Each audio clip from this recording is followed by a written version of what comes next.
Hello there again. I'm going to call this part 1 of my turbo conversion because this is something I need to do before I do anything else. So this is going to be battery relocation today.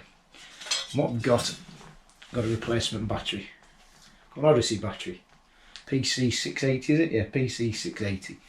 7 kilos lighter than your standard battery apparently. Find out. Also, that comes with this cage type cradle thing, which allows us to mount the battery like that. Now we can mount this battery flat on the floor like this. It doesn't have to be upright.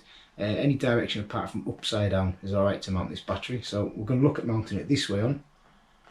Maybe the terminals at the top, but you get the idea. So that way on, boot floor, or hopefully sort of passenger side of the boot floor. If not, it'll actually be in the spare wheel though. One of the two. So that's that. And then we've also got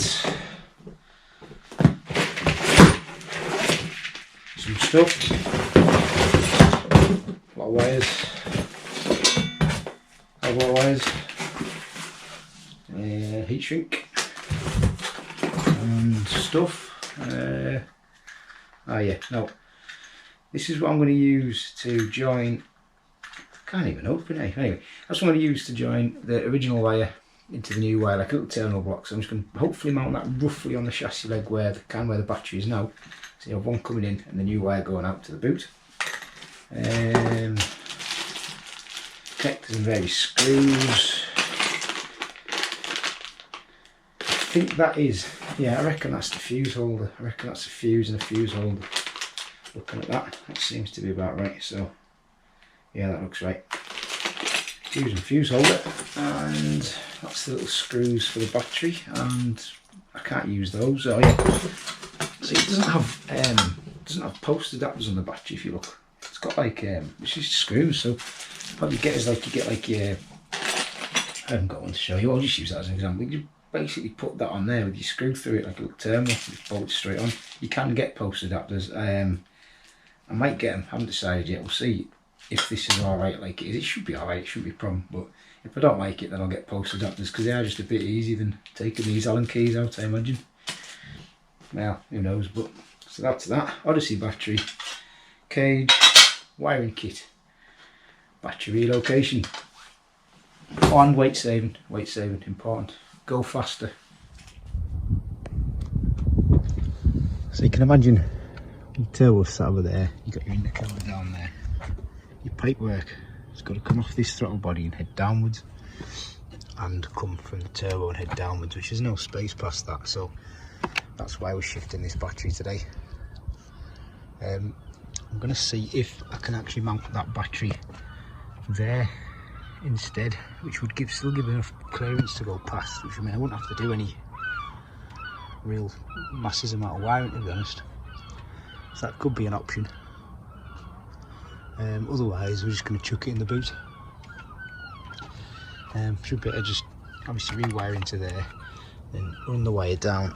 I'll be able to put it through there, same grommet I put the wideband wiring through, just cut a little hole in, feed it through and run into the car. So once your battery's out, you've got 2 12s on the top and there's 2 underneath, one roughly there and one kind of in there. You can get them with a spanner like, or a ratchet, whatever you want. I find it easy with a spanner. And then if you remember from the last video, if you watched it, this was actually sealed on with seam sealer, but we're obviously taking this off, so we'll just come straight off. But once you get the bolts out, if it doesn't move, it's because it's stuck on with seam sealer. I thought they were welded, they're not.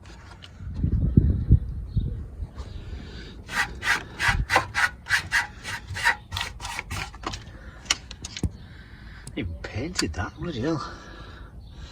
Right, so that's that out anyway. I'm assuming that, I don't really know where these intercooler pipes are supposed to fit, but maybe they go through there, underneath, I don't know.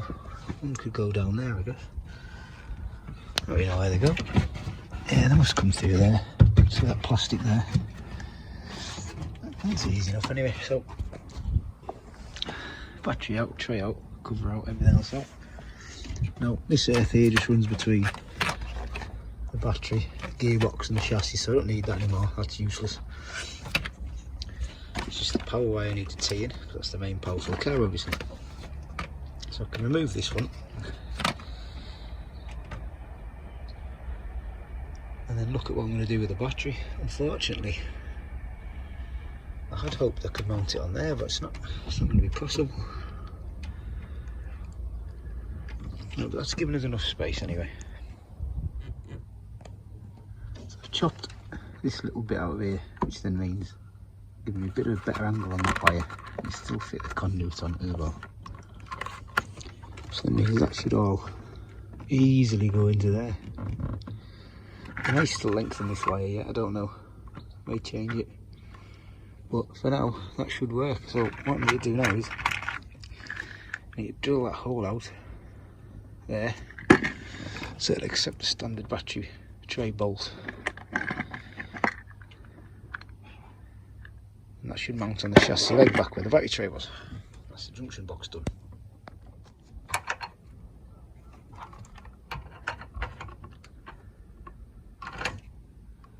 Spot on. So now I just need to get that off.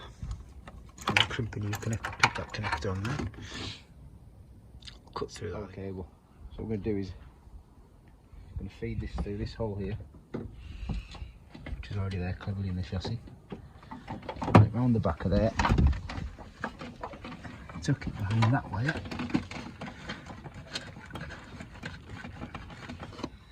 And if I run it under there, it's going to go through that grommet there. So you should be able to pull off and put a hole in. And I'll maybe leave that on and just stick a hole in there, same place that ran the wideband wiring through. Actually, no, I don't know if that's any good, is it? It looks alright. Right, so what we're looking for here is a power wire, which you can actually see it already if you look. It's there. It's already made its way through, no problem. But we need to make it go down the way, unfortunately. So I might pull a bit more through and see if I can reach it from underneath. Oh, it's a nightmare to pull it through. I need to push it through from the side.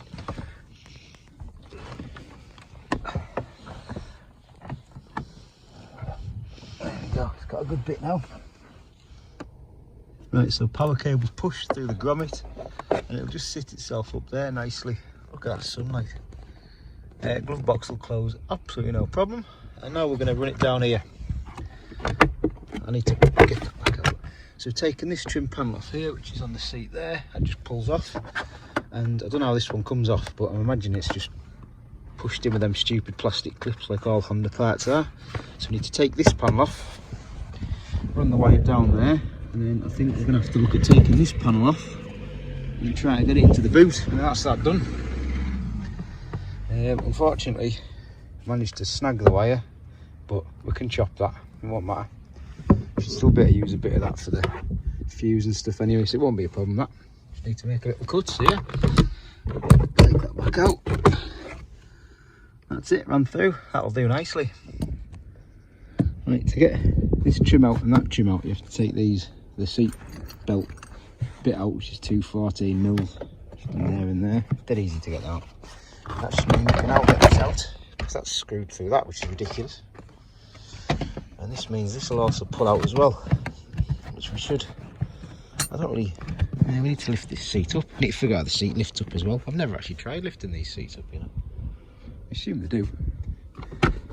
That. Right, and then that means we can run the power cable all the way along here, under there, through there, and then we're going to try and take it under the seat and then through there into the boot, and then work out what we can do with it after that. Right, so what we've done, you need to look down here as well.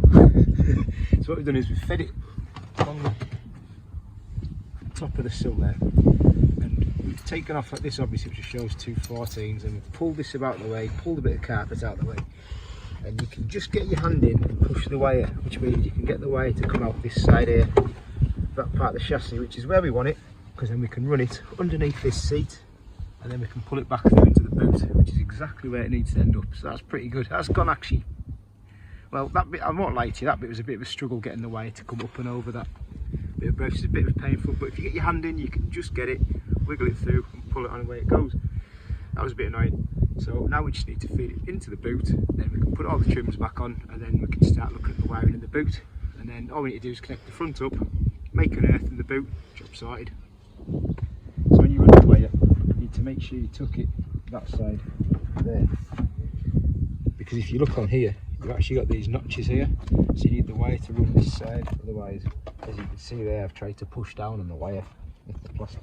I mean, you could just pretty much snap all them off and that would solve that issue as well if needed, but that's why not do that.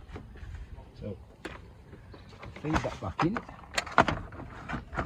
and hope you can get it to sit the other side of them notches.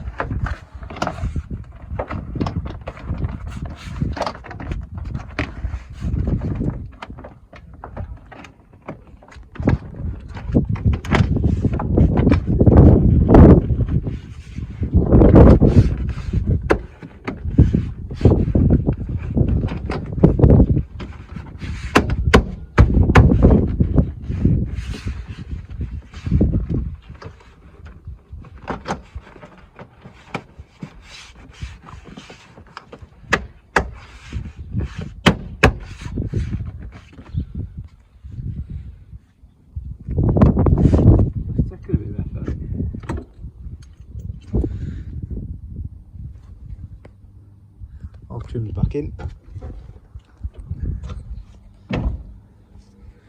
Wire ready at the front.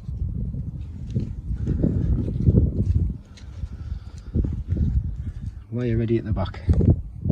Sorted. Ended up changing the location of this just because it makes it easier for this wire to go in. Less stress on it, less tension on it. Same with that one. I ran the power wire, put the conduit on it. Out the way of everything. I'm just going to electrical tape it around that bit there. I haven't got any zip ties at hand at the minute. Tape it there. And that is going in onto that side. So that's those two done. I've still got the earth and the gearbox there. I'm just going to tape that up for now.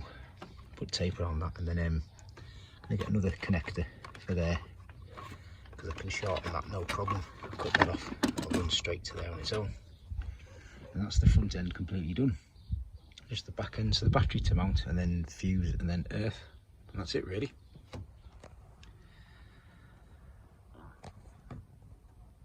All crimped, all ran. I managed to use that clip to push that in that bolt hole for the battery tray, so that should hopefully hold that wiring in there. That's all ran like that into there. That's doing well, so we can just close that close. I've got a bit of conduit to go over that as well, the plastic stuff. I'll just fit that over there, make it look a little bit neater as well. And that's that. Front end completed. Cool, onto the back and the battery mounting. It's a good idea to charge the battery up first on your drill.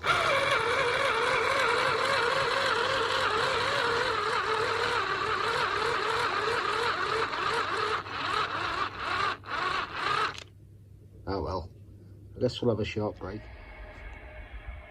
So I've drilled that through the boot floor. What I'm going to do is I'm going to get a bit of plate and put it under the boot floor to give it a bit more strength as well.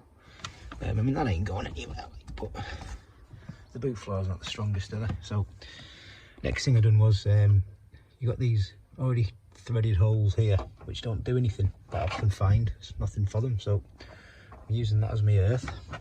Just made that wire up, that's ready to go on the battery. Just going to run it around there.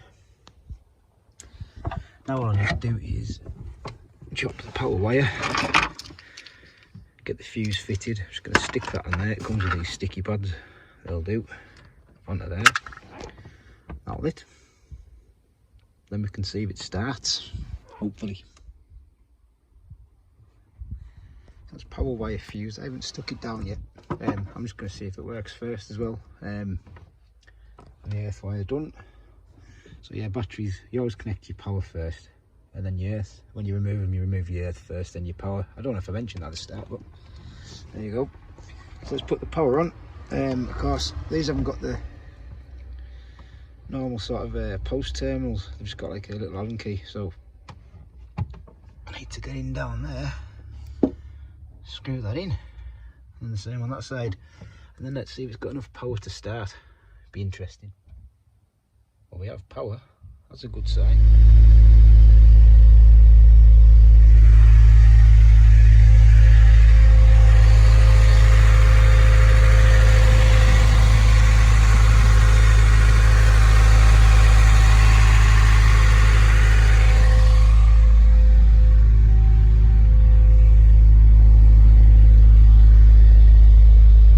Running and nothing's smoking.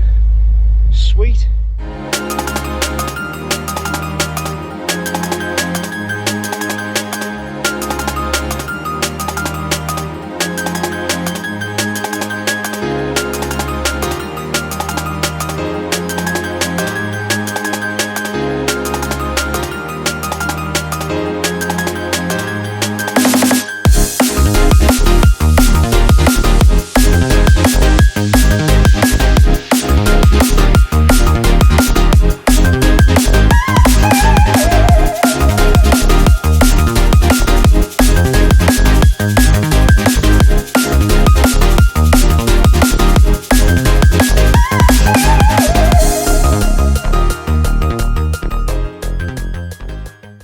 Right, for the how much did this cost part at the end, now that everything's done: Odyssey battery in the cage 140, wiring kit 65 off eBay. All these links will be in the description if you want to buy them off them, or you can search, maybe find them a couple of pounds cheaper elsewhere.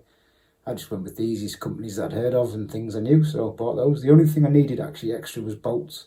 Needed 1 for the earth and 6 to bolt the cage to the car, so budgeting for that as well if you want, but what's that, a couple of quid maybe?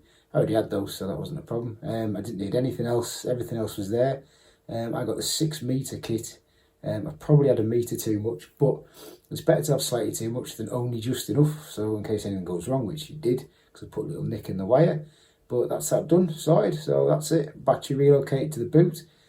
I don't know what I'm going to do next as the next mod. Just wait for more of the turbo bits to come, I guess. So that's part 1 of the turbo conversion sorted with space made for boost pipes. Subscribe, I suppose you're supposed to say at the end.